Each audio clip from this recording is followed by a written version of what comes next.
there's always a blame on countries. You're not ready with your projects. People don't know how you're going to achieve your energy transition objectives, and that's why financing is not making its way.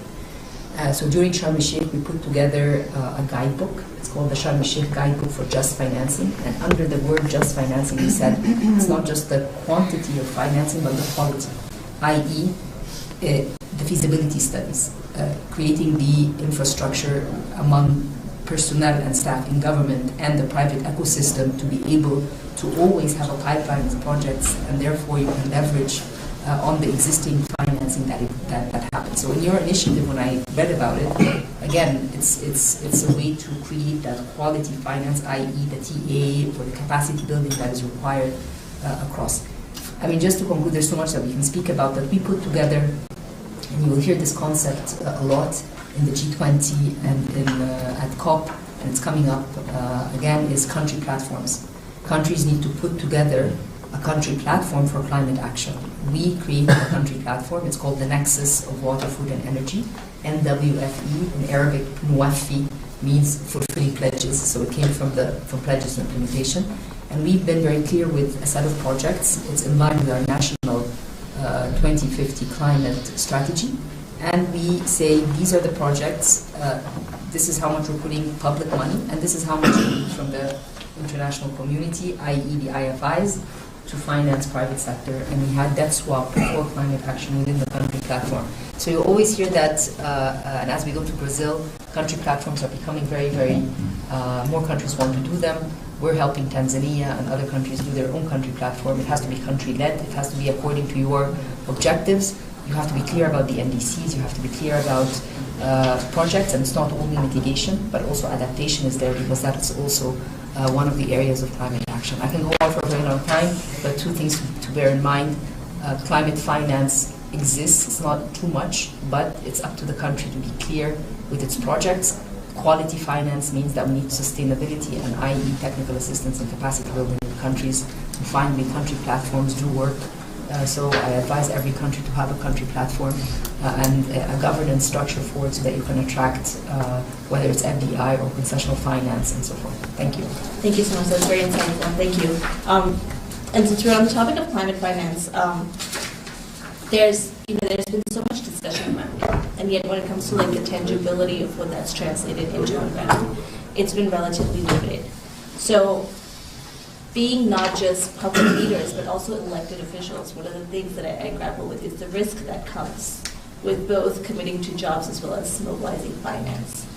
In the reality of what we see today, especially political leaders, they face that trade-off, is how much do we actually invest in energy transition, how much do we invest in climate change given those risks? How do you navigate that? I'll talk from the public investment side. Any public money that goes into a project, this project has to be part of whether it's Vision 2030 or a national plan, which is ratified from Parliament. So that's a very important governance and political agency or buy-in, as you mentioned. The second point is, given that fiscal space is quite tight anyways, and we've been facing so many headwinds, not necessarily tailwinds, you want to put, for example, if I'm talking about renewable energy, wind and solar, do you have enough investments in the grid to upload this renewable energy? So the government has to be very clear with its priorities. I'll put investments in the grid, allowing private sector to generate the wind and solar, and this is what's going to create private sector jobs, skilling, greening, and also an entrepreneurial ecosystem sometimes, which does the measurement for the CO2 and so forth. So it's a matter of clarity with the objectives, a very constructive dialogue and understanding when it comes to those who ratify these plans, which is Parliament, which represents people and governorates and so forth.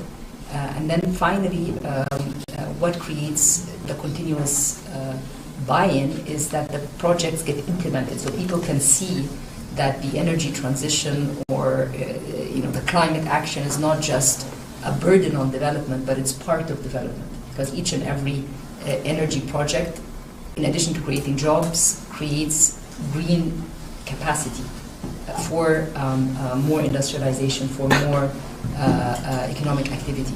So it's very important to create the overall narrative, and there's so much work that has been written since Glasgow, actually, on the importance of thinking about climate action and development as inseparable. They are not mutually exclusive. It's not either or, and that is something that needs to be continued and pushed. I don't know the issue of yesterday and the announcement of yesterday, how consequential that would be on the multilateral development banks, on the dialogue around climate. Are we going to go back? So it's you know, it's very strange that today is the first day of Davos, but yesterday this happened.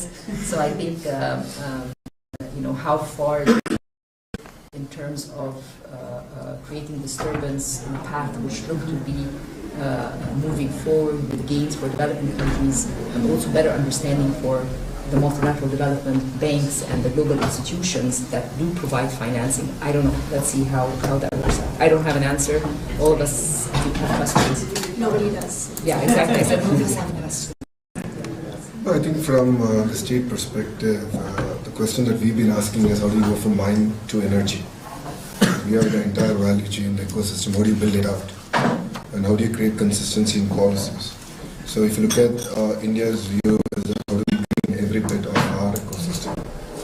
So if you look at rooftop solar to agriculture being solarized, then to the entire green hydrogen, which seems to be the buzzword, and various investments coming into that sector, green steel.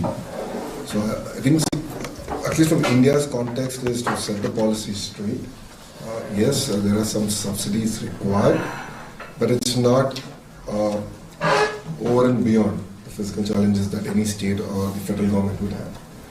That's one part. But the second part again is how do you make this the transition political resistant or resistant to politics, right? And that's going.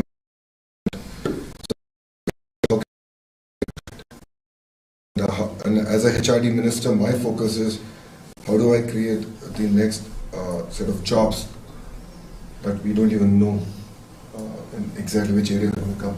So working with the industry, working with NGOs, collaborating with them, getting the curriculum, the whole 9 yards, and creating the next wave of jobs, I think is going to be very, very important to make it more resistant. Thank you. I'm being mindful of time, and I'll request one piece, which is this is a conversation. So if you have one question, thought, insight from participants, I know there's folks in the back as well. Would welcome that before we shift on to the next conversation series. So basically, as we discussed, lots of like the focus on mitigation globally as well as in India, and the resources, particularly financial resources allocated for the adaptation, are very less. At the same time, like communities are facing lots of challenges because of the climate change, and not only this issue is related to just transition, but it is very bigger. Because of the climate change, lots of people, as far as migrant workers, and many of them are getting and the just how we can broadening the just transition definition in that context. Thank you. Do you want to just 30 seconds short? Yeah, well, I would have one question towards you. I found it very interesting what you were saying with creating the new job opportunities, which I think is great and is needed. I'd like to go on the topic of the next generations. We have a massive swift, between the generations that are currently in the power positions and the ones that are coming. And I'll be very honest with you, I am one from these generations. We don't believe many things that are said because it's very often the same thing. It's said. How are you going to tackle this problem of transparency and trust that is existing towards like all of these promises and all of these COPs and WEFs and etc. It's nice, but yeah, I don't see the results. I'm sorry. Don't want to be rude here, but yeah, I'd be interested in that. I think that's a valid question. Before I come to you, I think the way we're looking at it as a state is how do you incentivize farmers? How do you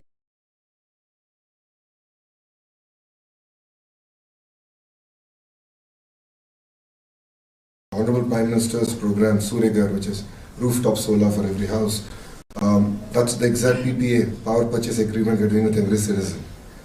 And I think that's one of the simple mechanisms that we can create the incentive structure for greater adoption. Two, to be fair, India is seen, and for every country to really become a developed nation, low cost of energy is going to be critical. So between solar, wind, and pump storage hydro, as of today, I don't know PSPA where it will be in the next 5 years, currently is viable. So at about 4 and 5 rupees a unit in Indian rupees, it actually makes sense. So I think tying the entire incentive structure, I think is going to be very, very critical in that sense. Coming to your point, yes, I think a lot of promises have been made. The Honorable Minister has also made very clear in the opening remarks. But I think time has come. I mean, look at what's outside. This is probably the greenest Davos that we have seen. Last night, that's the whole discussion we were having.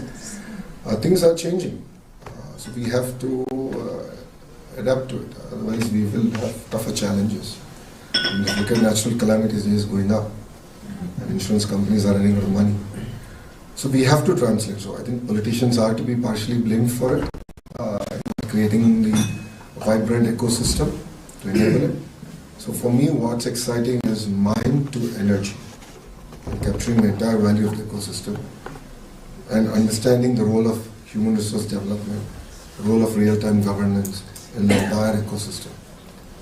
That, I believe, can enable India to leapfrog as a nation. Because we don't have a lot of the legacy issues that other countries have.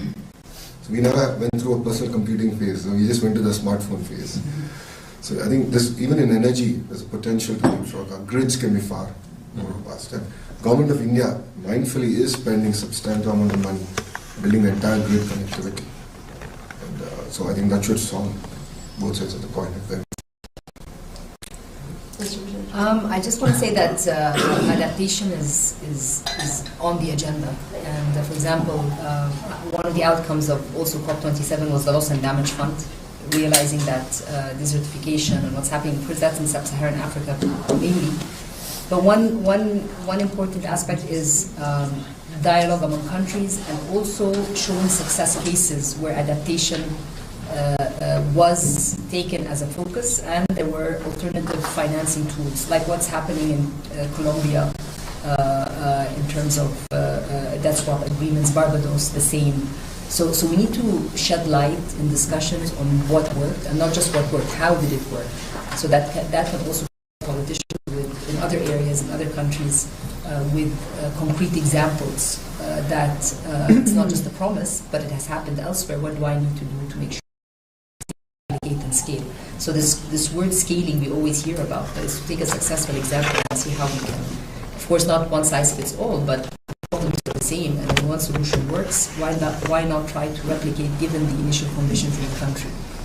In terms of trust, I think that's well said, that it's everywhere, and I think the shocks that are facing us today are more frequent and bigger. And whether it's the fiscal space that is available for countries to be able to take action, which shock should I prioritize given the fiscal, the very tight fiscal space? So I mean, the credibility gap that exists can only be narrowed through better communication. And I think that's an element which there's always areas of improvement. There's no best communication. There's always scope to improve the communication. I think social media plays a very big role, and being mindful to the different generations is also important, and including them in the dialogues. I think for COP, there's also the youth dialogue at the COP level.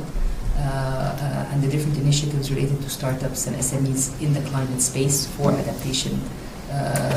In Egypt, for instance, we have farmers today that are using solar panels to, instead of diesel, for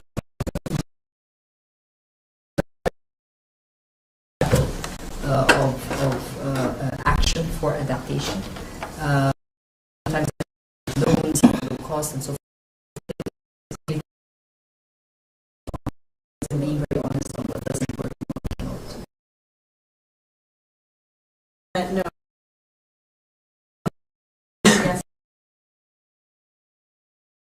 commitment towards energy transition remains strong. And while there are turbulent times coming up, I'm pretty confident that we'll be okay. That being said, we'll close the session on government perspectives. And Vikas, actually move to you.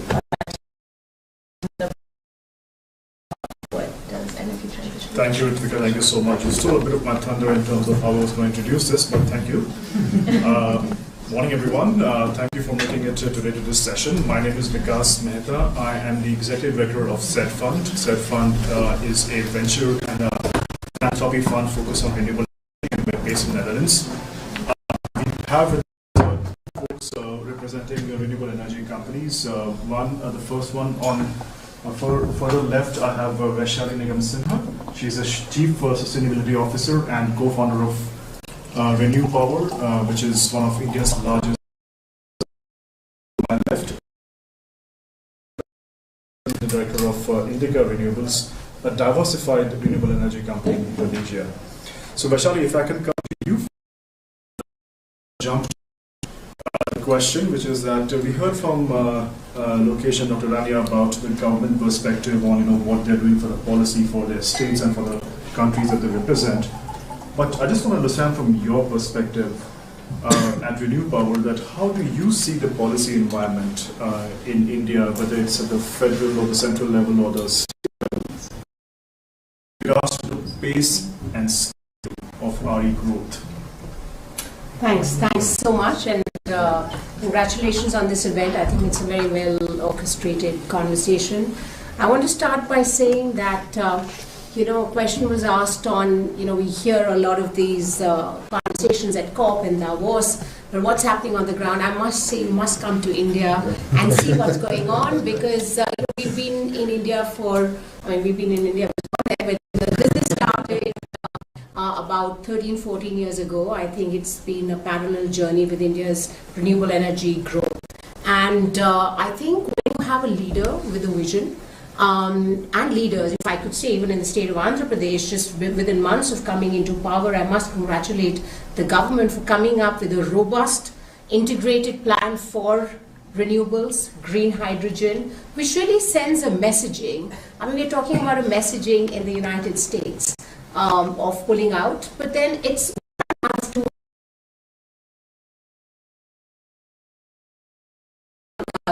if they don't follow, you need followers to, right? Let's not make leaders who must not be leaders in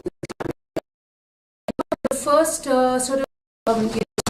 stint of President Trump. We saw that the world continued like what, and we are in a much better space. So sometimes I do feel it's important for us to step back and take stock of where we are.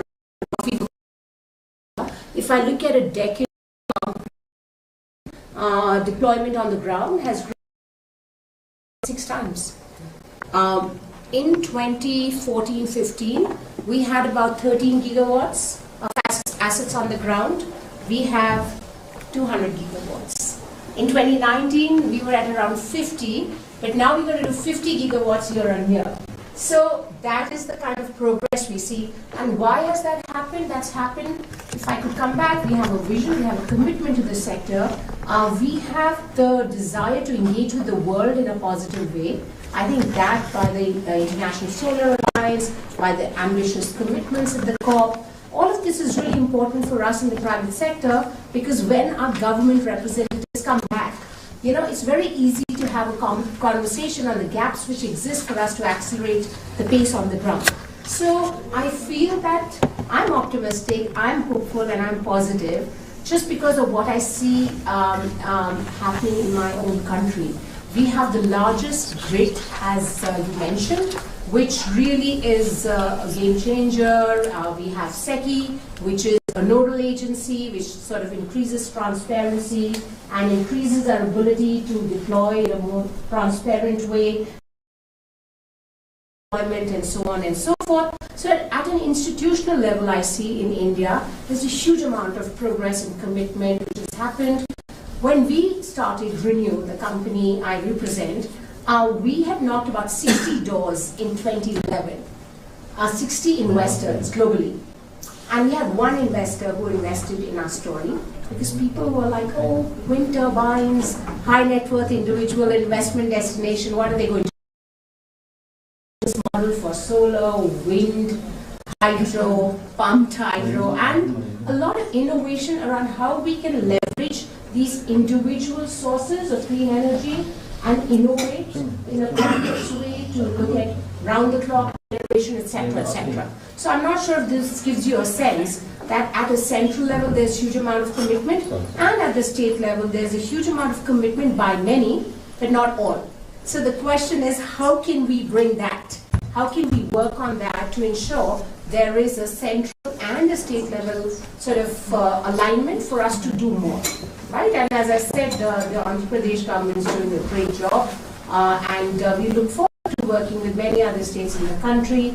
And then the alignment at the global level at these events is just kind of a teaser for us to go back in our own countries, and when the government interacts with the private sector, and then we work with communities on the ground as well to make things happen. We probably see the positive change we've seen over the last decade in India. Thank you, Vishali. Thank you so much. You know what, my selfish takeaways from what you just said are two, which is you mentioned the grid modernization and you mentioned the round-the-clock power. Two components which are absolutely essential when we talk about the integration of RE into the grid, and of course having, how do you tackle the intermittency of the grids themselves, of the RE itself. So it is great to see the commitment from not just the government, but also agencies like SETI and Renew Power, which have also been part of those round-the-clock bids. So thank you for that. Pakashav, if I can turn to you right now to give us a perspective from Indonesia. How have you seen the federal and the provincial policies shape up, especially if I can ask you since the announcement of the JETP 2 years ago? How have you really seen a company like which is very diversified in terms of its RE portfolio? How have you seen the policies in the country play out? Thank you. Very good morning. So my name is Arshad Rashid. I'm the president of Indica Energy. It's an integrated energy company out of Indonesia.